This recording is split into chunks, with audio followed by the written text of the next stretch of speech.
everyone, it's me, Carbundance. Welcome to today's food diary of opposition of 1 year ago and what I eat now. So 1 year ago I had for breakfast this latte and it's with more milk. As you can see, it looks much thicker. That was kind of a challenge also not to weigh it. I know I experimented with not weighing it, which freaked me out. This is me, I only took selfies when I felt happy because I felt like this is getting me somewhere. I feel the rewiring it's doing. Of course, it was only at the very beginning, but it really did make me happy because I felt this is the only approach that is actually making me change in my brain for good, and I just have to pull it through until the end. So I thought I was in real recovery there, but still very much compensating and not yet quite there. That's why I show you the opposition. You see the chocolate oatmeal here that I usually had back then, but I actually put some chocolate on top, like some real chocolate, some vegan chocolate.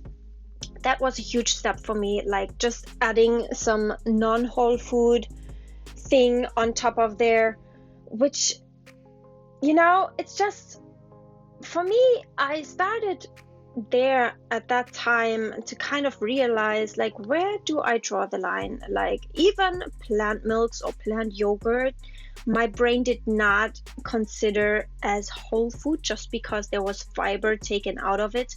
And for example, according to Dr. Greger's definition, that takes away from it being a whole food because you take something away from it. So yeah, that's just totally going too far, guys. I mean, where do we go if we draw a line there and say, well, just because a little bit of general benefit is taken away from the food, we say it's not a whole food anymore, it's not optimal for you anymore. And it's like, that is just, yeah, obsession, we can say. And I had such a hard time to find out what is still whole food, what not, what is still healthy enough, what not, what is too unhealthy and what not. And it's like, I just had to get to exactly where I am now, where just everything is neutral. Just there's no difference.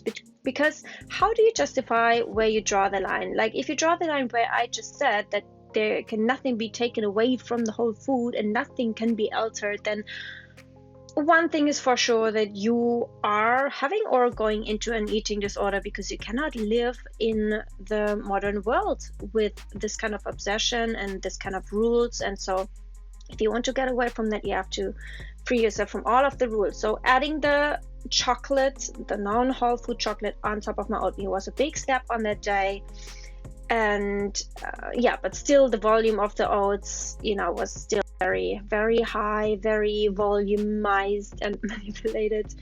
And the fact that I took so many photos also tells you something, because it was really, you know, that was a big thing for me.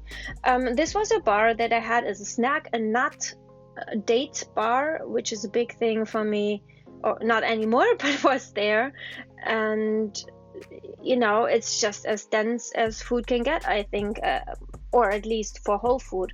It's just straight out nuts and dried fruit, which really scared me. But the fact that it was still, you know, made of whole foods and not like a candy bar, not like just oil and sugar and chocolate and stuff, that actually made it feel more safe. So these were my first steps.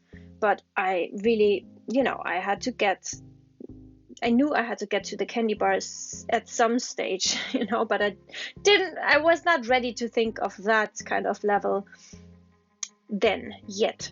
So this was my lunch. The lunch, you know by now, the banana ice cream with a lot of water and ice cubes to dilute the calorie density, so I felt safer. You see also at the same time the challenge, the nuts, and these are very calorie dense, the soy flakes, but also soaked in water, because of it. If I hadn't soaked them in water, it would just have been not digestible for me pretty much, because my digestion was awful, guys. And it's not anymore, no matter how combined I eat or what I eat or how much. It's like yeah, very optimal. This was dinner there, and yay, you see the margarine on the bread, and it also seems to be, oh, it's actually a pretzel stick kind of bread. Very salty, also was a fear of mine, not anymore, but there I had some vegan margarine on there, so by now, you know, later I got to the real butter, if you want to say it like this, but that was a really big step there, because margarine was like one of my biggest fear foods there. And you see the steps that are making a very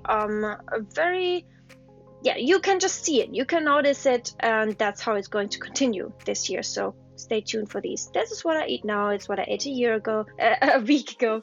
This is an oatmeal. We were still in David's family, with an egg, and there's also nuts in there, and with pork and yogurt, and I also had tangerine and blueberries and yogurt, and there's tons of cacao on top. And that was a lunch with the family together in an Italian restaurant and pizzeria. I had some pasta. It's tons of oil there, guys. I did not have a custom order, not a tailored order. I didn't say anything about the oil on purpose, and so it's very oily, Italian-y, olive oily, and it was bomb, guys. We shared, David and I shared. We had aglio e olio, very garlicky. We love that. There's also olives in there. Like, we shared both of these, and a salad that you saw. And later we had some tea, which I didn't like. I used to not drink tea because, yeah, I don't know why. I just had mine for food. And I also had a chewing gum there, which, you know, also scares my used to scare me, because why? It's actually because of the artificial sweeteners, and, you know, it kind of just overstimulates your enzymes, your digestive enzymes. You know, it's not optimal, but then, you know, I just do whatever I think would have freaked me out. Here we go. So we went back home. This was in the train. I took some tangerines. There was 4 in total, and I had an apple, not both of the 2. I just wanted one after this one, and then I had 2 bananas. Very big bananas. Love bananas. This is what I had for dinner. It's chickpeas and red lentil and red cabbage, what we still had left over from a couple of days ago, with parsley and tons of tahini, guys. It would only be half as good without the tahini. And also had some cream cheese and cheese that you saw. Also had a whole half of an avocado. We do not just take a little bit of the avocado anymore.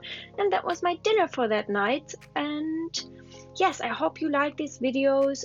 Let me know if you like the shorter versions better than the longer versions. And I see you next video. Don't forget the live on Monday. I see you there. Bye.